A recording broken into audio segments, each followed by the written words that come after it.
Water's World segment tonight's serious subject. Why is the Democratic Party rejecting federal law and supporting sanctuary cities? Also, why will they not support Kate's law, which would protect all Americans from violent criminal aliens?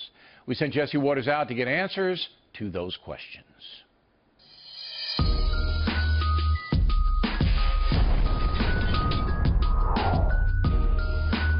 Do you support sanctuary cities? I think it would probably depend on the definition. It's not a technical term. In the sense of people being able to come in from different countries who have been victimized by tyranny in their own homes and then coming to America? In that sense, absolutely. When someone who is undocumented is a victim of a crime, they should know that they can contact the police without being deported. What about the sense of the local authorities not reporting criminal illegal aliens to the feds? Do I want people coming into America who are destroying it? Of course not. But to focus on immigrants, I think is both hypocritical and short-sighted. If you commit a crime, I want you in jail. Any violent criminal is sent anyway, sanctuary city or notwithstanding. That's not true. If you commit felonies in certain sanctuary cities, they will not report you to ICE. No, in Philadelphia they do. Sanctuary cities have a place in America, and it also needs to be done in coordination so that dangerous felons are taken off the streets. So you want felons reported? I'm against the process of not reporting. Good. You got to report. Do you support sanctuary cities? I am okay with cities protecting families and making sure that children are not made unsafe because we deport their parents and we leave them here. If a municipality says it's not our job to enforce the federal law, that is within the municipality's rights. I think each city should be able to determine its own security. To be honest, I haven't given that much thought. Don't you think you should? Is that in the platform of the Democratic Party or something? I don't know. Is it? Well, it's a big issue in the country because a lot of people are being murdered in sanctuary cities by criminal illegal aliens who should have been deported or locked up. It's my impression that there are not a lot of people who are getting murdered by people in sanctuary cities, but a few isolated incidents that are being blown out of proportion. There's a woman in San Francisco named Kate Steinle. She was murdered by a guy who'd been deported 5 times, had multiple felonies. Okay. He was in the city. Okay. Sanctuary city. Are you okay with that? You know, I'm pretty sure that most of the serial killers we know of were natural-born American citizens. Are we concerned about that? Do you support Kate's law? I do support that. I believe in law. I believe in a system of laws. I believe in equity and fairness. If we don't do that, we create a society where we have more problems, more anarchy, more crimes, and more hate.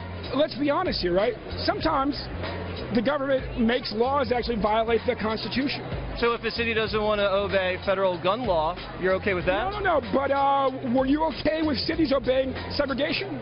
I don't know about 5-year mandatory minimum, but I think that there should be some legal consequences. I do not support mandatory minimums. Judges are supposed to have a certain amount of discretion. Are you okay with the city violating laws that they believe to be unconstitutional? I'm okay with a city that wants to protect the safety of innocent people. Kate Steinle's life was in danger when she was murdered by an illegal alien felon who'd been deported. And I care about the life of all those black homicide victims whose cases don't go solved by the NYPD. Y'all for racial profiling. Worry about solving homicides in our communities before you come talk to me about safety. Worry about solving rape in the black community, please. We want to prevent rape and homicide. That's the point of Kate's law. Do you have a second for O'Reilly?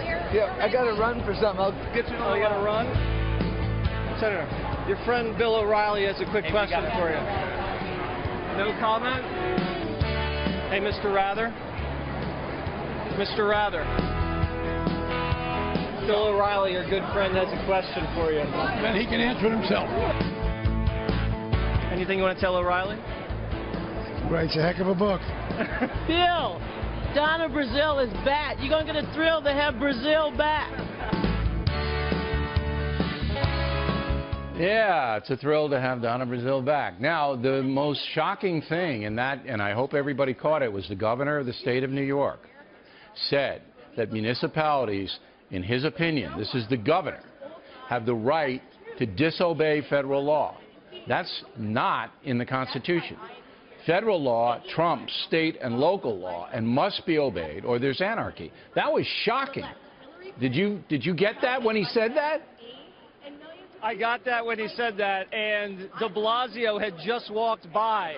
So his own state and inside in New York City, they're in cahoots. They don't want to cooperate with the feds, and that's why you have so much crime in New York City. A sitting governor basically saying, hey, look, any town can defy federal law about anything. It's okay. It's all right. I just stunned. Which means it's okay. Which means it's okay if municipalities violate federal gun law, gay marriage law, it goes anything every they want. way. It goes every way to every federal law. Now, who was most annoyed to see you of all the people you talk with?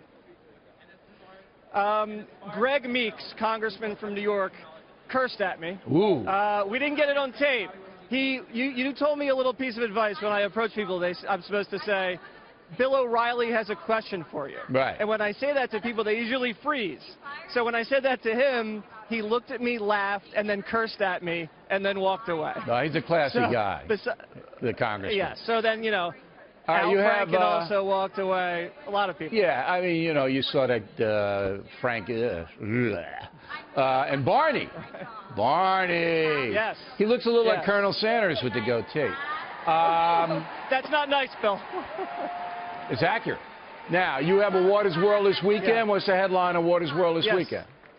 All right, so we got the highlights and the lowlights of both conventions here. And I also go to a Justin Bieber concert and quiz people on presidential history. Wow. And we also have a panel of Democrats who are going to try to convince me to vote for Hillary Clinton. So good show, 8 o'clock Saturday night. That sounds good. All right, Waters, good job this week. Thank you. We'll see you on Monday. Thank you.